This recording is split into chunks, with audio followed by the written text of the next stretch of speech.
Hello, welcome back to the Diabetes UK Type 1 and Tech Conference for 2022. I'm Jamie Lowe, and it's so great to have you all involved today. Thank you so much for all your contributions and the chat going on in the Q&A section of the platform. We've had a lot of comments about how heat affects everyone. And I know I had, when we had those hot few months, a couple of months ago, it seems like an age ago now, but I did have a really sort of weird, difficult time with my diabetes. So do keep sharing your experiences. Dave shared a particularly scary experience of a bad hypo during the last heat wave. So how does that affect you? Let us know in that comment box. But coming up, we have some very, very exciting features for you. In stream 1, we're going to be speaking or hearing from Nala, and stream 2, we're going to be hearing about type 1 diabetes around the world. Now, I did promise some special guests, and I never underdeliver. Cameron, Paula, Elena, and Mia, and Nala to be exact, they're going to be on the way. So stay here on stream 1 for Nala's story, a giant anteater with type 1 diabetes. This is seriously cute, such a heartwarming interview with Nala's keeper, Hannah, at Camperdown Wildlife Centre. And over on stream 2, we'll hear about what people think of diabetes in countries all over the world, the challenges around tech in those countries, and positive steps to improve this for people with type 1.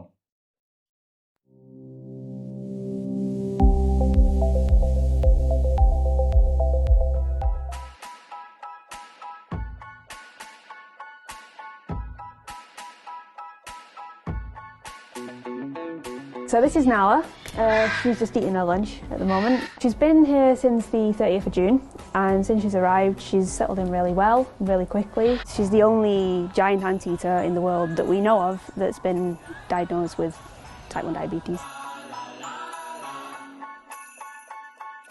Nala has been with us for a few months now. She came to us from Edinburgh Zoo, and she was diagnosed with diabetes at Edinburgh. Basically, I think that she was losing weight despite eating a lot, and she was drinking loads as well. So she's come here as a retirement, just to live a life, and yeah, we just treat her for the diabetes.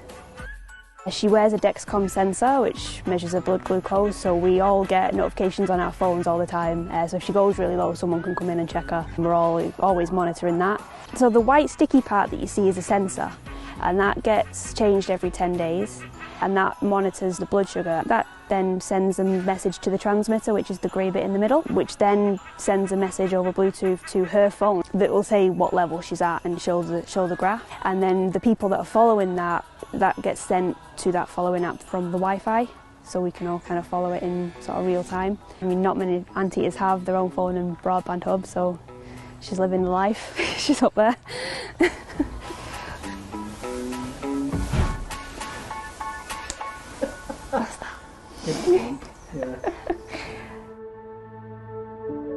In the enclosure, it's split in two, so the left side is Nala's side and the right side is Lucifer's side. He's a good boy, nice big boy. He hasn't got type 1 diabetes or anything, but we are training him to try and wear a Dexcom sensor so we can see the data from him, so we can maybe measure that with Nala, see where she needs to be. She does so well with all her treatment. She's really patient. Like, taking the Dexcom sensors off her, it can be really difficult to actually pull the whole thing off, and she'll tolerate it just fine.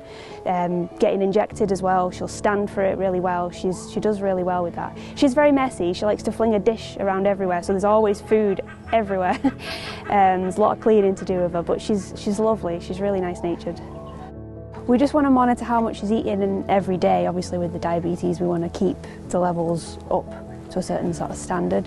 We find if she's not eaten in quite a long time, her blood sugar will drop quite rapidly, and that's when we need to start intervening. So it's better if we just give her lots of little feeds through the day. Hey, do you want some food? Or you want to sleep? We put a bit of yogurt in a little training pod for her. She'll come in, eat that yogurt, and as she's eating that yogurt, we can give her insulin. We're on a Cansulin insulin at the moment, which it needs to stay refrigerated. So that's up in the feed rooms, and we bring it down and bring it back. So she's on that at the moment, that we're just kind of upping the dosage every week just to see how it works for her. Because at the moment, she's staying mainly too high. We want her normally between 2 and 5.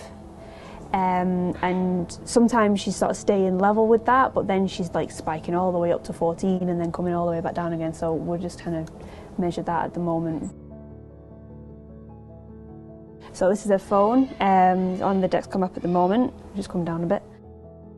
We've got a big box of syringes. We use once a time. This is for her insulin, so it's a syringe a day in there. We have here, this is the sheets that we use to monitor her urine with, and then we'll put what the Dexcom reading is at the time of when she gets her insulin, the time she gets her insulin, and also the amount of insulin that she has. This is just a notes, any extra notes that we have on her. And then she's got a little box that she comes with where she has the sticks that we use to test her pee. She has her own little razor so when we have to shave a leg to put her Dexcom on her. She has little flakes of olive oil soap to put in with the shaving so that her skin doesn't dry up. Alcohol swabs to put the Dexcom on, and then just different like sensor and transmitter, like old ones that we've got in there. She comes with her own little kit. So she's cared for 24 hours, so we have 4 people following her Dexcom, so everyone's keeping an eye. If she goes low at any point, we have a Facebook messenger group that we're all on. I think we'd all admit that we all constantly check that. We're always looking at that, so it's monitored quite closely, and that can really help us to see what level she's at, because as I say, like, we wouldn't necessarily know where she goes in the night without that. So it's 24-hour care in that way. A lot of it is we're just sort of learning as we're going, but so far we've managed well. As I say, we're still trying to work out the best dosage of insulin for her. But it's just a journey really, we're just kind of trying and seeing how she responds to things. But there's not really a lot of data to go off previous to that. The Dexcom's been really useful, just monitoring the blood sugars for her. It gives us a lot of information, so it's really useful to have that and have the data so that we can sort of monitor, right, we know that we've put our insulin up on this day and this is how it's reacted. And it can help us figure out what's the best use for her. It has been really useful for monitoring her and making sure that she gets the best care. At the moment, she's got like a little Baby Yoda sticker on her transmitter. That actually came from a little girl in America that has diabetes that sent them for her to wear. So yeah, it's a bit of bling for a leg. The parents saw Nala online and that she had diabetes, and they make little like stickers and things like that to put on the Dexcom, so they sent us a few, and the little girl wrote us a little letter about herself and her family. Most people have been really curious about it. We've got a lot of interest about it, lots of people asking about it. As I say, if people don't already know, they'll ask if they see the monitor what it is, and you can sort of say, and they're okay.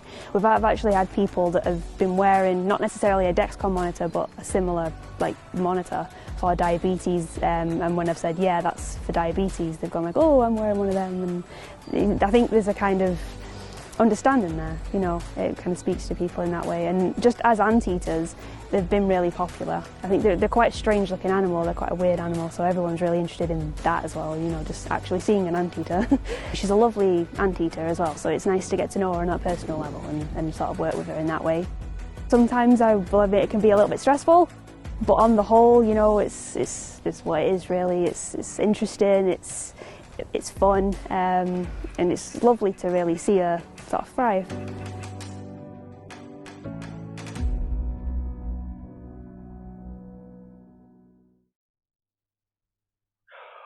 What will they think of next? An anteater with type 1 diabetes? But if you did see that video about Nala, it is a really, really heartwarming story. So do let us know what you thought about that in the Q&A box. It'd be great to hear your feedback and responses as we go throughout the course of the rest of the afternoon. But my heart definitely melted while I was watching Nala waddle around with her Dexcom, taking it all in her stride. Now, as I mentioned this morning, please do remember that everyone's diabetes is just a little bit different, especially Nala's. So it was really interesting to hear about her tech availability and access in other countries too, if you listened to that stream. A special thank you to Elizabeth Dumpont at IDF Europe for connecting us with these wonderful advocates